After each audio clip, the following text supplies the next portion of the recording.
Whistle சின்னத்தை தேர்தல் ஆணையம் பொது சின்னமாக அறிவித்து நடவடிக்கை மேற்கொண்டுள்ளது. பொது சின்னமாக அறிவிக்கப்பட்டுள்ளதால் தமிழ்நாடு முழுவதும் தவேக விசில் சின்னத்தில் போட்டியிட முடியும்.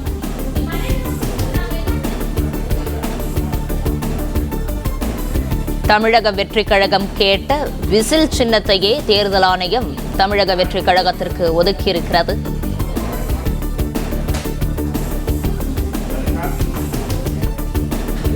கமலின் மக்கள் நீதி மய்யம் கட்சிக்கு தேர்தல் ஆணையம் டார்ச் லைட் சின்னத்தை ஒதுக்கியிருக்கிறது.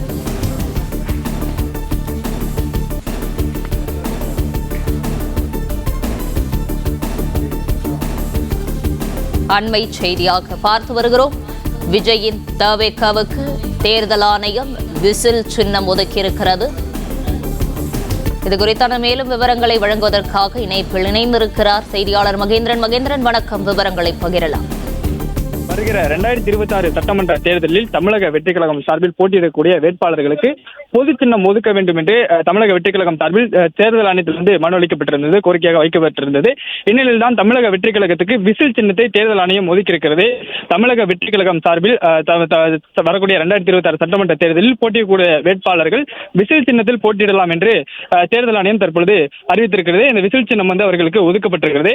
தமிழக வெற்றிக் கழகம் சார்பில் 10 சின்னங்கள் கொடுக்கப்பட்டிருந்தது. அது முன்னுரிமை அடிப்படையில், அதாவது ஆர்டர் வரிசையாக 10 சின்னங்கள் கொடுத்து இதில் முன்னுரிமை அடிப்படையில் தங்களுக்கு முதலாவதாக விசில் சின்னத்தை வழங்க வேண்டும். விசில் சின்னம் ஒருவேளை வேறு கட்சிகள் யாராவது கேட்டு அதற்கு கொடுக்கக்கூடிய நிர்பந்தம் இருந்தால் அடுத்த கட்டமாக மட்டைப்பந்து, அதே போன்ற வெற்றி கோப்பை உள்ளிட்ட 10 சின்னங்களை வரிசைப்படுத்தி கொடுத்திருந்தார்கள்.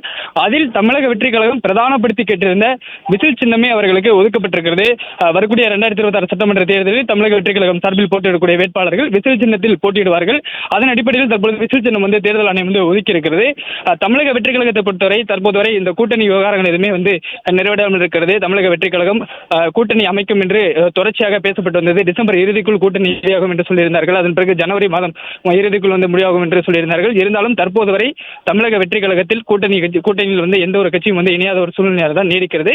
இது தொடர்பாக பேசுவதற்கும் தேர்தல் தொடர்பாக பேசுவதற்கும் வரக்கூடிய 25ஆம் தேதி தமிழக வெற்றி கழக தலைவர் விஜய் தலைமையில் ஒரு செயல்வீரர்கள் கூட்டத்தையும் ஏற்பாடு செய்திருக்கிறார்கள். இந்நிலையில் தான் தற்பொழுது இந்த சின்னம் தொடர்பான அறிவிப்பானது வெளியாக இருக்கிறது. தமிழ்நாடு முழுவதும் தமிழக வெற்றி கழகம் சார்பில் அந்த 234 சட்டமன்ற தொகுதிகளிலும் ஒருவேளை தமிழக வெற்றி கழகம் தனித்து போட்டியிட்டாலும் பொது சின்னமாக இந்த விசில் சின்னம் அவர்களுக்கு வழங்கப்படும். விசில் சின்னத்தில் தமிழக வெற்றி கழக வேட்பாளர்கள் போட்டியிடுவார்கள். அதே போன்று கூட்டணி அமைத்து போட்டியிட்டால் அதற்கேற்ப தமிழக வெற்றி கழகம் தரப்பில் எந்தெந்த தொகுதிகளில் அந்த கட்சியோட வேட்பாளர்கள் போட்டியிடுகிறார்கள் அந்த கட்சியில் மட்டும் அந்த வேட்பாளர்களுக்கு மட்டும் விசில் சின்னம் கொடுக்கப்படும். குறிப்பாக விசில், வெற்றி கோப்பை, அதே போன்று மட்டைப்பந்து, கப்பல், ஆட்டோ, இது போன்ற ஒரு 10 சின்னங்களை தமிழக வெற்றி கழகம் வரிசைப்படுத்தி கொடுத்திருந்தது. அதில் தங்களுக்கு பிரதானமாக விசில் சின்னத்தை கொடுக்க வேண்டும். அப்படி தேர்தல் ஆணையத்தை பொறுத்தவரை ஒரு சின்னத்தை பல்வேறு கட்சிகள் கோருகிறது என்றால் அதை குலுக்கல் முறையிலோ வேறு ஏதாவது அவர்கள் வைத்திருக்கக்கூடிய நடைமுறையில் தேர்ந்தெடுப்பார்கள். அப்படி தமிழக வெற்றி கழகம் பிரதானப்படுத்தி கேட்ட சின்னம் வரவில்லை என்றால் அடுத்த கட்டமாக இரண்டாவதாக உங்களுடைய சாய்ஸ் என்ன என்று தேர்தல் ஆணையம் தரப்பில் கேட்கப்படும். அதன் அடிப்படையில் தான் வரிசைப்படுத்தி 10 சின்னங்கள் இவர்கள் கேட்டிருந்தார்கள், கொடுத்திருந்தார்கள். அந்த 10 சின்னத்தில் முதலாவதாக பிரதானப்படுத்தி விசில் சின்னத்தை தங்களுக்கு கொடுக்க வேண்டும். அதில் கொடுப்பது சிக்கல் இருந்தால் அடுத்த கட்டமாக வெற்றி கோப்பையை கொடுக்க வேண்டும் என்று இவ்வாறாக ஒரு 10 சின்னத்தை வரிசைப்படுத்தி கடந்த சில மாதங்களுக்கு முன்பே நவம்பர் மாதத்தில் விண்ணப்பித்திருந்தார்கள். இந்நிலையில் தான் தமிழக வெற்றி கழகம் பிரதானப்படுத்தி கேட்டிருக்கக்கூடிய விசில் சின்னத்தை தேர்தல் ஆணையம் தற்பொழுது ஒதுக்கி இருக்கிறது. வரக்கூடிய 2026 சட்டமன்ற தேர்தலில் தமிழ்நாடு முழுவதும் 234 சட்டமன்ற தொகுதிகளிலும் ஒருவேளை தமிழக வெற்றி கழகம் தனித்து போட்டியிட்டாலும் அல்லது கூட்டணி அமைத்து போட்டியிட்டாலும் தமிழக வெற்றி கழகம் தரப்பில் போட்டியிடக்கூடிய வேட்பாளர்கள் விசில் சின்னத்தில் தான் போட்டியிடுவார்கள். தற்பொழுது தேர்தல் ஆணையம் விசில் சின்னத்தை ஒதுக்கி இருக்கிறது.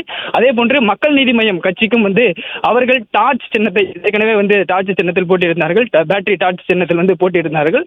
அவர்கள் டார்ச் சின்னத்தை கேட்டிருந்தார்கள். அவர்களுக்கும் டார்ச் சின்னமானது ஒதுக்கப்பட்டிருக்கிறது. மக்கள் நீதி மய்யம் வரக்கூடிய 2026 சட்டமன்ற தேர்தலில் போட்டியிடக்கூடிய அவர்கள் கட்சி தரப்பில் போட்டியிடக்கூடிய வேட்பாளர்களுக்கு டார்ச் சின்னமானது பொது சின்னமாக ஒதுக்கப்பட்டிருக்கிறது. இந்த பொது சின்னம் அங்கீகரிக்கப்படாத கட்சிகளுக்கு, அதாவது அங்கீகரிக்கப்பட்ட கட்சி என்றால் அவர்கள் கேட்கக்கூடிய சின்னம் சில மாதங்களுக்கு முன்பே கொடுக்கப்பட்டுவிடும். அதே போன்றுதான் கடந்த தேர்தல் நாம் தமிழர் கட்சி எல்லாம் அங்கீகரிக்கப்படாத கட்சியாக இருந்தது. ஆனால் கடந்த 2024 நாடாளுமன்ற தேர்தலுக்கு பிறகாக நாம் தமிழர் கட்சியும் அதே போன்று விடுதலை சிறுத்தைகள் கட்சியும் அங்கீகரிக்கப்பட்ட கட்சியாக மாறியது. அதன் பிறகாக அவர்கள் கேட்ட சின்னமே அவர்களுக்கு ஒதுக்கப்பட்டிருந்தது. கடந்த தேர்தலில் நாம் தமிழர் கட்சி வந்து விவசாய சின்னம் வந்து போட்டியிட முடியாத ஒரு சூழ்நிலையானது ஏற்பட்டிருந்தது. ஏனென்றால் அங்கீகரிக்கப்படாத கட்சி, மாநில கட்சியாக அங்கீகரிக்கப்படாமல் இருந்தது. ஆனால் தற்பொழுது அவர்கள் அங்கீகாரம் பெற்ற பிறகு கடந்த சில மாதங்களுக்கு முன்பாக அவர்களுக்கு வந்து விவசாய சின்னம் வந்து கேட்டிருந்தார்கள். அந்த அவர்கள் வரைந்து கொடுத்த விவசாய சின்னமே வந்து அவர்களுக்கு அங்கீகரிக்கப்பட்ட கட்சி என்பதால் கொடுக்கப்பட்டிருந்தது. ஆனால் தமிழக வெற்றி கழகம் வந்து ரெஜிஸ்டர்ட் பார்ட்டி, அதாவது பதிவு செய்யப்பட்ட கட்சி என்று சொல்வார்கள். மாநிலத்தில் அங்கீகரிக்கப்படாமல் பதிவு செய்யப்பட்ட கட்சியாக போட்டியிடக்கூடிய கட்சிகளுக்கு வந்து பொது சின்னம் உடனடியாக ஒதுக்கப்படாது. அதற்கான குறிப்பிட்ட சில காலம் இருக்கிறது. அந்த கால இடைவெளியில் அவர்கள் வந்து அதற்குள்ளாக, அதாவது தேர்தல் ஆணையம் கொடுக்கக்கூடிய நேரத்திற்குள் வந்து விண்ணப்பம் வந்து செய்ய வேண்டும். அதற்கு பிறகுதான் வந்து தேர்தல் ஆணையம் வந்து முடிவெடுக்கும். அங்கீகரிக்கப்பட்ட கட்சியாக இருந்தால் தாங்கள் வரைந்து கொடுக்கக்கூடிய சின்னத்தை வந்து தேர்தல் ஆணையம் வந்து அவர்களுக்கு ஒதுக்கிவிடும். ஆனால் பொது சின்னமாக இருந்தால் குறிப்பிட்ட பட்டியல் வைத்திருப்பார்கள். அதாவது பதிவு செய்யப்பட்ட கட்சியாக இருந்தால் பட்டியல் வைத்திருப்பார்கள். ஒரு 125 முதல் 150 சின்னங்கள் வரை அந்த பட்டியலில் இருக்கும். இந்த பட்டியலில் இருக்கக்கூடிய சின்னங்களை தான் வந்து இவர்கள் கேட்க முடியும். அந்த சின்னத்தில் ஏதாவது ஒரு சின்னத்தை தான் வந்து தேர்தல் ஆணையம் ஒதுக்கும். அதன் அடிப்படையில் தான் கடந்த நவம்பரில் வந்து தமிழக வெற்றி கழகம் தரப்பில் தங்களுக்கு ஒரு சின்னத்தை, ஏதாவது ஒரு சின்னத்தை பொது சின்னமாக ஒதுக்க வேண்டும். தமிழ்நாடு முழுவதும் தாங்கள் போட்டியிடக்கூடிய வேட்பாளர்களுக்கும், அதே போன்று புதுச்சேரியில் தாங்கள் போட்டியிடக்கூடிய வேட்பாளர்களும், தமிழ்நாடு மற்றும் புதுச்சேரி 2 மாநிலங்களில் தங்களுடைய வேட்பாளர்களுக்கு ஒரு சின்னத்தை பொது சின்னமாக ஒதுக்க வேண்டும் என்று கோரியிருந்தார்கள். இவ்வாறு பொது சின்னம் கோரவில்லை என்றால் அந்தந்த வேட்பாளர்களுக்கு வந்து சுயேட்சை வேட்பாளராக கருதப்பட்டு தனித்தனி சின்னம் வந்து ஒதுக்கப்படும். அதெல்லாம் தவிர்க்கும் வகையில் தான் ஒரு கட்சி பதிவு செய்யப்பட்ட கட்சியாக இருந்தால் பெரும்பான்மையான தொகுதிகள் வந்து பெருவாரியான தொகுதிகள் வந்து அவர்கள் போட்டியிடுகிறார்கள் என்றால் அவர்கள் வந்து பொது சின்னத்தை கோருவார்கள். அதன் அடிப்படையில் தமிழக வெற்றி கழகம் பொது சின்னத்தை வந்து கோரியிருந்தது. தமிழகத்திலும் புதுச்சேரியிலும் தாங்கள் போட்டியிடக்கூடிய வேட்பாளர்களுக்கு ஏதாவது ஒரு சின்னத்தை பொது சின்னமாக ஒதுக்க வேண்டும் என்று ஒரு 10 சின்னங்கள் அடங்கிய பட்டியலை வந்து தேர்தல் ஆணையத்திடம் சமர்ப்பித்திருந்தார்கள். குறிப்பாக அந்த பட்டியலில் விசில் சின்னம் வந்து பிரதான சின்னமாக இடம்பெற்றிருந்தது. விசில் சின்னத்தை அடுத்தபடியாக மோதிரம், அதே போன்று மட்டைப்பந்து, வெற்றி கோப்பை உள்ளிட்ட சின்னங்களை வந்து அவர்கள் கொடுத்திருந்தார்கள். இதன் அடிப்படையில் தான் தற்பொழுது அவர்களுக்கு பொது சின்னமாக விசில் சின்னத்தை வந்து தேர்தல் ஆணையம் ஒதுக்கி இருக்கிறது.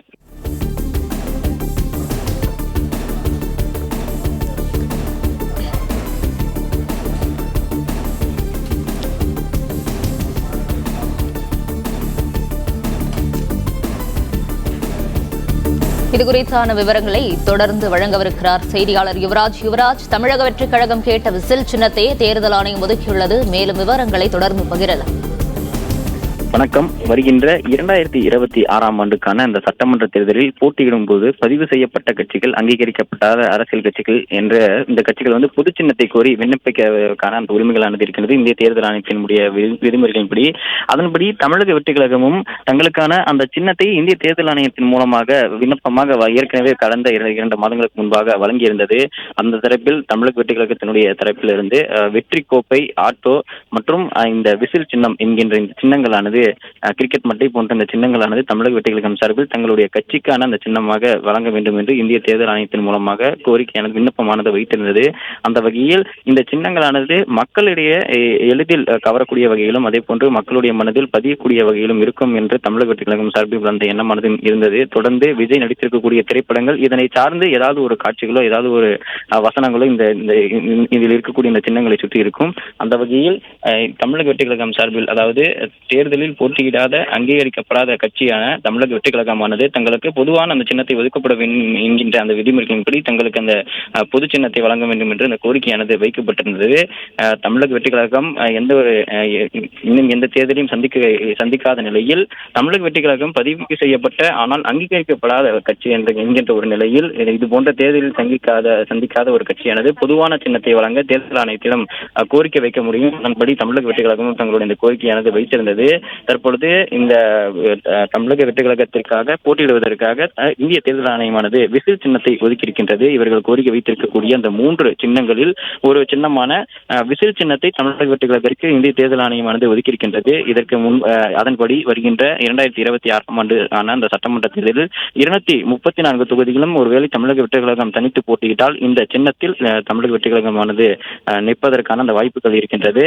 அதன்படி கூட்டணி வைத்தால் அந்த சின்னங்களானது மாறுபடும் எனவும், ஆனால் அவர்கள் 234 தொகுதிகளிலும் பொது சின்னமாக அறிவித்திருக்கக்கூடிய நிலையில் தமிழக வெற்றி கழகம் தனித்து ஒரு போட்டியிட்டால் இந்த சின்னத்தின் மூலமாக நின்று தங்களுடைய வாக்குகளை சேகரிக்கலாம் என்ற அந்த ஒரு தகவலும் வெளியாக இருக்கின்றது. இதுவரை ஒவ்வொரு அங்கீகரிக்கப்பட்ட அரசியல் கட்சிகளும் அதே போன்று சின்னங்களை வைத்திருக்கக்கூடிய அரசியல் கட்சிகள் தங்களுடைய அந்த சின்னங்களை வைத்தும் தங்களுடைய அரசியல் இதை வைத்து தங்களுடைய தேர்தலுக்கான அந்த வாக்குறுதிகளையும் அதே போன்று அந்த விவரங்களையும் சேகரித்து வருகின்றனர். ஆனால் தமிழக வெற்றி கழகத்தினர் தொடர்ந்து தங்களுடைய அந்த தேர்தல் பிரச்சாரத்தை வாய் வழியாகவும் அதே போன்ற வாக்குறுதிகளாகவும் மட்டுமே கொடுத்திருக்க வரக்கூடிய நிலையில் தங்களுடைய கட்சிகளுடைய கொடி மற்றும் கொள்கை போன்றவற்றின் மூலமாக மட்டுமே தமிழக வெற்றி கழகத்திற்கான அந்த வாக்குகளை சேகரித்து வந்தனர். ஆனால் செல்கின்ற இடமெல்லாம் தமிழக வெற்றி கழகத்தினுடைய நிர்வாகிகள் தரப்பிலிருந்தும் அதே போன்று பொதுமக்கள் தரப்பிலிருந்தும் தமிழக வெற்றி கழகத்திற்கு எந்த சின்னம் ஒதுக்கப்படும் எனவும் தங்கள் கட்சிக்காக எந்த சின்னத்தில் தாங்கள் வாக்கு சேகரிக்க வேண்டும் என்கின்ற அந்த ஒரு கேள்வியும் எழுந்து வந்தது. அந்த வகையில் இனி வரக்கூடிய ஒவ்வொரு பிரச்சார கூட்டங்களிலும் ஒவ்வொரு நிகழ்ச்சிகளிலும் இந்த விசில் சின்னத்தை மையப்படுத்தி தமிழக வெற்றி கழகத்தினர் வாக்கு சேகரிப்பர். அந்த வகையில் தொடர்ந்து தமிழக வெற்றி கழகத்தினர் இந்த விசில் சின்னத்தில் போட்டியிடக்கூடிய நிலையில் இந்த தேர்தலுக்கான காலமானது இன்னும் 2 மாதங்களுக்கு குறைவாகவே இருந்து வருகின்றது. இந்த சின்னம் மக்கள் மனதில் எளிதில் சென்றடையுமா என்கின்ற ஒரு கேள்வியும் தொடர்ந்து இந்த சின்னத்தை எவ்வாறு பிரச்சனைப்படுத்த போகிறார்கள் என்கின்ற அந்த ஒரு கேள்வியும் அந்த மக்களுக்கு இடையே அந்த எதிர்பார்ப்பும் எழுந்து வருகின்றது. தொடர்ந்து தமிழக வெற்றி கழகம் தரப்பிலிருந்து விசில், கால்பந்து, கிரிக்கெட் மட்டை, வெற்றி கோப்பை, சிலிண்டர், லேப்டாப், ஹெல்மெட், மெகாபோன் என்கின்ற பல்வேறு சின்னங்களானது அவர்கள் தரப்பிலிருந்து வைக்கப்பட்டிருந்தது. இதில் ஏதாவது ஒரு சின்னங்கள் தமிழக தகவல்களுக்கு நன்றி யுவராஜ்.